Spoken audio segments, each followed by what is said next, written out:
Master minds commerce చదవాలనుకునే 10th inter విద్యార్థుల తొలి ఎంపిక. నమస్తే, వెల్కమ్ టు సుమన్ టీవీ. నేను మీ యాంకర్ సరి. రైట్ నో మనతో పాటు ఉన్నారు హైకోర్టు అడ్వకేట్ అలగిరి రవీంద్రనాథ్ గారు.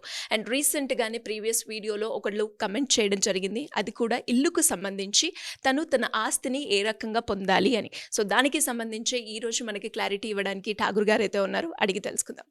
నమస్కారం సార్. నమస్తే అండి సిరి గారు. సార్, శ్రీకాంత్ అనే వ్యక్తి తన తండ్రి రఘురామయ్య గారు తను మరణించిన తర్వాత తనకున్న ఏకైక ఆస్తి ఇల్లుని వాళ్ళిద్దరు కుమార్తెలకు సమానంగా చేరాలి అని వీల్నామా రాసి మరీ చనిపోవడం జరిగింది. 2022లో తను చనిపోతే ఇప్పటి వరకు కూడా తను ఇల్లు ఏదైతే పంచడం జరిగిందో అది తీసుకోవడం ఇంకా కుదరలేదు. ఎందుకు అంటే ఒక కూతురేమో సమానంగా పంచుకుందామని అంటుంటే ఇంకొక కూతురేమో అది మొత్తం నాకే కావాలి అని పేచి పెడుతుంది సార్. మరి ఈ సమస్యకు ఎలా పులి స్టాప్ పెట్టాలి? ఈరోజు భారతదేశంలో జరిగే చాలా సమస్యలకి అంటే కోర్టు ముంగడికి వచ్చేటువంటి చాలా వివాదాల్లో ఆస్తిపరంగా ఉన్నటువంటి లావాదేవీలే సుమారుగా మోర్ దెన్ 76% ఉన్నాయని చెప్పి మనకి బెంగళూరు నుంచి వచ్చేటువంటి గవర్నమెంట్ సర్వే చేయడం జరిగింది. అంటే కోర్టులో వివాదాలు ప్రత్యేకంగా ఈ వారసత్వ వివాదాలు ఏవైతే ఉన్నాయో అనేక రకాలుగా ఉంటున్నాయి. 76% ఓన్లీ ఆస్తి యొక్క వారసత్వ వివాదాలు. అంటే ఎట్లా సొల్యూషన్ చేయాలో అర్థం కాదు, అంటే ఆ ప్రాపర్టీస్ని ఏ రకంగా డివిజన్ చేయాలో అర్థం కాదు. ఇప్పుడు మీరు చెప్పినటువంటి కేసునే మనం తీసుకోగలిగితే తండ్రి గారు వీలునామా రాశారు, ఆ వీలునామా ప్రకారం తన ఇంటిని 2 భాగాలుగా చేసి ఇద్దరు అమ్మాయిలకు కూడా 2 భాగాలుగా రాసేసి తను చనిపోయారు.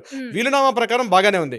ఇప్పుడు ఇద్దరు అమ్మాయిల్లో ఒక అమ్మాయి ఏమంటుంది, నాకు ఆ ప్రాపర్టీని పూర్తిగా విభజించవద్దు, దాని అమౌంట్ ఎంత ఉంటే అంత ఇచ్చేసి వెళ్ళిపోమని చెప్పి ఒక అమ్మాయి అంటే, మరొక అమ్మాయి లేదా మొత్తం ప్రాపర్టీ నాకే కావాలి, విభజించడానికి వీలు లేదు అంటుంది ఆ రెండో అమ్మాయి. ఇక్కడే వివాదాలు స్టార్ట్ అవుతుంటాయి. 2000 మీరు అన్నట్టుగా 2022లో ఈ విషయం అయినప్పటికీ కూడా ఇప్పటిదాకా సద్దుమణగపోవడానికి కారణం ఏంటంటే ఇది ఒక పెద్ద సవాల్గా మిగిలిపోయినట్లాంటి ఇష్యూస్ అన్నీ కూడా. అంటే వీలునామా రాయడం వరకు బాగానే రాశారు, ఇద్దరు కూతుర్లకి ఇద్దరికి సమాన వాటా అని చెప్పి, కానీ సమాన వాటా ఎలా పంచుకోవాలి? ఇదే మీరు ప్రాపర్టీస్ విషయానికి వచ్చినట్లయితే, అంటే ప్రాపర్టీస్ కాకుండా మనకి మొబైల్ అసెట్స్ అనేది బంగారం, లేకపోతే stocks, mutual funds, gift it's, assets మిగిలినవన్నీ కూడా ఇటువంటి ఈ లిక్విడ్గా ఉన్నటువంటిది ఆ రోజుకు ఉన్నటువంటి ఒక రేట్ ఉంటుంది. ఆ రేటు ప్రకారం ఇంత విభజన చేసుకోవడం ఈజీగా ఉంటుంది. ఎవరో ఒక పర్సన్ ఆర్బిట్రేషన్ కూర్చోబెట్టి మనం మీడియేషన్ చేసి విభజించే అవకాశం ఉంటుంది. కానీ ఇలాంటి స్థిరాస్తుల విషయానికి వచ్చేసరికి ఎకరాల్లో ఉన్న ప్రాపర్టీ కావచ్చు, ముఖ్యంగా ఇండ్ల విషయంలో ఇండ్లు స్థలాలు ఈ రెండింటి మీదే వివాదాలు మోర్ దెన్ 76% ఉన్నాయని చెప్పి కూడా ఒక సర్వే కూడా మనకు తెలుస్తుంది. అంటే ఇంటి యొక్క వివాదం ఎలా పరిష్కరించుకోవాలి? ఒకరు అవునంటారు, ఒకరు కాదంటారు. ఇక్కడ వీళ్ళ మధ్య ఒక చిక్కుముడి అయిపోతుంది కదా, బ్రహ్మముడి అంటారు, అది విడలేనటువంటి ఒక పెద్ద ముడిగా మిగిలిపోతుందని.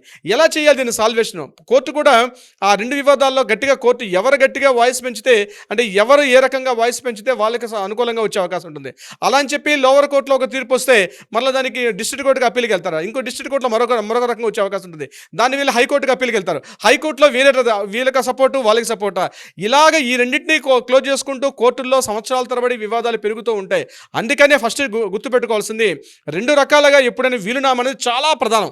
వీలునామా ఒక చిన్న ఇల్లు ఉంది, ఒక అపార్ట్మెంట్లో ఫ్లాట్ ఉంది, ఒక చిన్న స్థలం ఉంది, ఓపెన్ ఫ్లాట్ ఉంది, ఎకరాల్లో ఉంది, ఏదున్నా సరే మీరు సంపాదించుకున్న ప్రాపర్టీ ఏదున్నా సరే దాన్ని మీ తదనంతరం ఎటువంటి వివాదాలు లేకుండా ఉండాలి అంటే వీలునామా రాసుకోవడం చాలా తప్పనిసరి.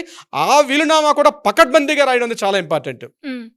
అందుకనే ప్రాపర్టీ విషయంలో వీలునామా అంది ఒక అనుభవజ్ఞుడైన ఒక అడ్వకేట్ కూర్చునేటప్పుడు పూర్తిగా సమగ్రంగా డిస్కషన్ చేస్తారు. ఎలా చేస్తే పిల్లల మధ్య వివాదాలు లేకుండా ఉంటాయి, ఎలా చేస్తే ఆస్తి గొడవలు కానీ ఆస్తి పంపకాల విషయంలో వివాదాలు లేకుండా ముందుకు వెళ్ళాలి అన్నది పూర్తిగా చెప్పడం జరుగుతుంది ఒక అడ్వకేట్. ఆ విషయంలో మనం ఇప్పుడు కూడా సపోర్ట్ చేస్తూ ఉంటాం లీగల్గా. ఇప్పుడు చాలామంది ఏం చేస్తారంటే ఒక డాక్యుమెంట్ దగ్గరికి వెళ్ళి ఒక డాక్యుమెంట్ చూపించి ఆ డాక్యుమెంట్ ప్రకారం రాసేసుకుంటారు. కానీ వీలునామా అలాంటిది కాదు. దాని విలువ ₹1,00,000 10 లక్షలైనా 10 కోట్లైనా దానిని సమగ్రంగా డీటెయిల్గా వీలునామా రాసుకోకపోతే రాబోయే రోజుల్లో చాలా పరిష్కారం. ఇప్పుడు మీరు చెప్పినటువంటిది దానికి అదే ఉదాహరణ. సార్, మీరు అన్నారు వీలునామా రాసేటప్పుడు చాలా పర్ఫెక్ట్గా ఉన్న అడ్వకేట్ దగ్గర మనం అప్రోచ్ అవ్వాలి అని. అండ్ ఇక్కడ మనం ఈ కేసులో చూస్తే ఆల్రెడీ వీలునామా రాశారు, అండ్ మళ్ళీ వీళ్ళిద్దరు గొడవ పడడం మనం చూస్తున్నాం. అంటే దీన్ని ఎలా అర్థం చేసుకోవాలి? అందుకనే వీలునామా రాసేటప్పుడు దాన్ని ఏ రకంగా రాయాలి, ఏ భాగం ఈ తూర్పు వైపు భాగం పిల్లలకి ఇవ్వాలి, కుడి వైపు భాగం రెండో అమ్మాయికి ఇవ్వాలి, లేకపోతే ఉత్తరం వైపు ఉన్నటువంటి భాగం కూతురికి ఇవ్వాలి, దక్షిణ వైపు ఉన్న భాగం ఇంత ఇవ్వాలి, మొత్తం ఇల్లు ఎన్ని గజాలు ఉంది, ఎన్ని గజాల్లో ఒక ఇద్దరు పిల్లల్ని కూర్చోబెట్టి తన యొక్క అభిప్రాయం ప్రకారం, ఇక్కడ ఎవరిని సంప్రదించాల్సిన అవసరం లేదు. ప్రాపర్టీ ఓనర్గా పిల్లల యొక్క మనస్తత్వాలు ఏంటో తండ్రిగా తల్లిగా తనకు తెలుసు కాబట్టి, ఏ భాగాన్ని ఎలా పంచాలో తెలుసు కాబట్టి అడ్వకేట్తో కూర్చునేటప్పుడు ఈ డీటెయిల్స్ డిస్కషన్ చేస్తాడు ఆయన, తప్పనిసరిగా మాట్లాడతారు. సార్ ఇప్పుడు ఇల్లు చూస్తే 300 గజాలు అంటున్నారు, ఈ 300 గజాలను ఇద్దరు తీసుకోవాలంటే ఎలా పంచుకోవాలి సార్ దీన్ని అని అడ్వకేట్ అడిగినప్పుడు అడ్వకేట్ సలహా ఇస్తాడు. అడ్వకేట్ ఏం చేస్తారంటే, సార్ దీన్ని 2 పార్ట్స్గా డివిజన్ చేద్దామా, లేకపోతే మీరు ఆ ప్రాపర్టీని అమ్మేసి ఆ వచ్చిన డబ్బుని ఇద్దాం అనుకుంటున్నారా, లేకపోతే ఇదే ప్రాపర్టీ ఇవ్వాలనుకుంటే దాన్ని 2 భాగాలు చేయాలి. 2 భాగాలు తూర్పు వైపు భాగం ఎవరికి ఇవ్వాలి, పడమర వైపు భాగం ఎవరికి వెళ్ళాలి, ఉత్తర భాగం ఎవరికి ఇవ్వాలి, దక్షిణ భాగం ఎవరికి వెళ్ళాలి, లేదా ఫస్ట్ ఫ్లోర్ ఎవరికి ఇవ్వాలి, సెకండ్ ఫ్లోర్ ఎవరికి వెళ్ళాలి, గ్రౌండ్ ఫ్లోర్ ఎవరికి ఇవ్వాలి, కింద షాప్స్ ఉంటే షాప్స్ ఎవరికి వెళ్ళాలి.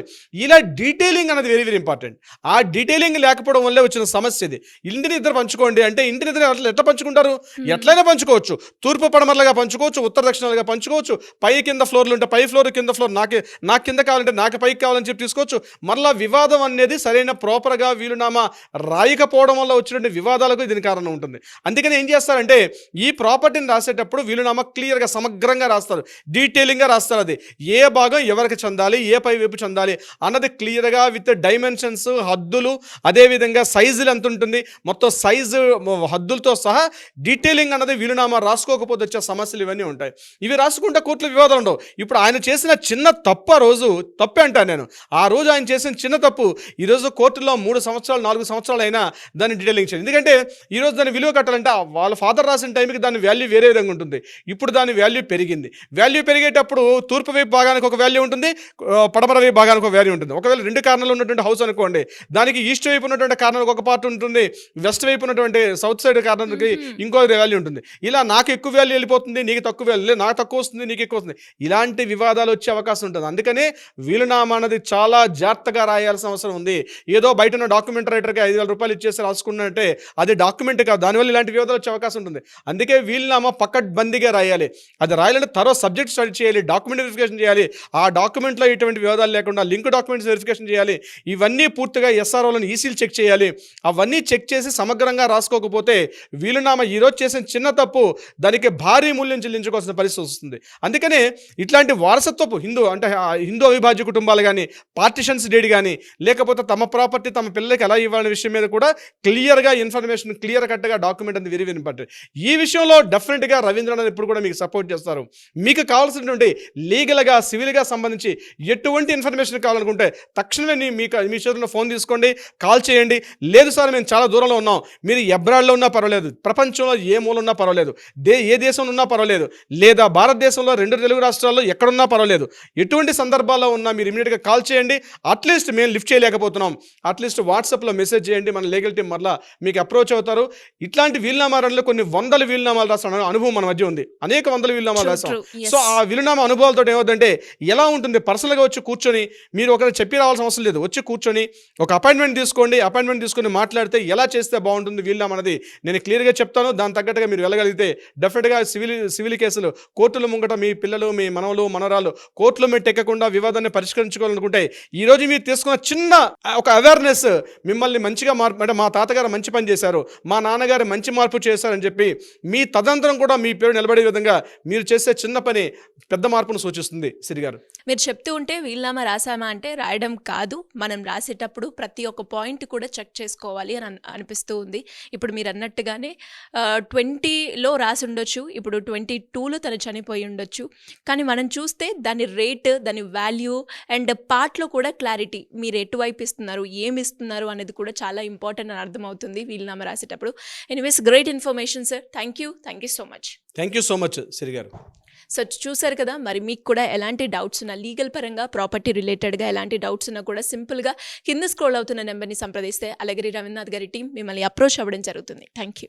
సుమన్ టీవీలో మీ పర్సనల్ అండ్ బిజినెస్ ప్రమోషన్స్ కోసం కింది నెంబర్కి కాంటాక్ట్ చేయండి.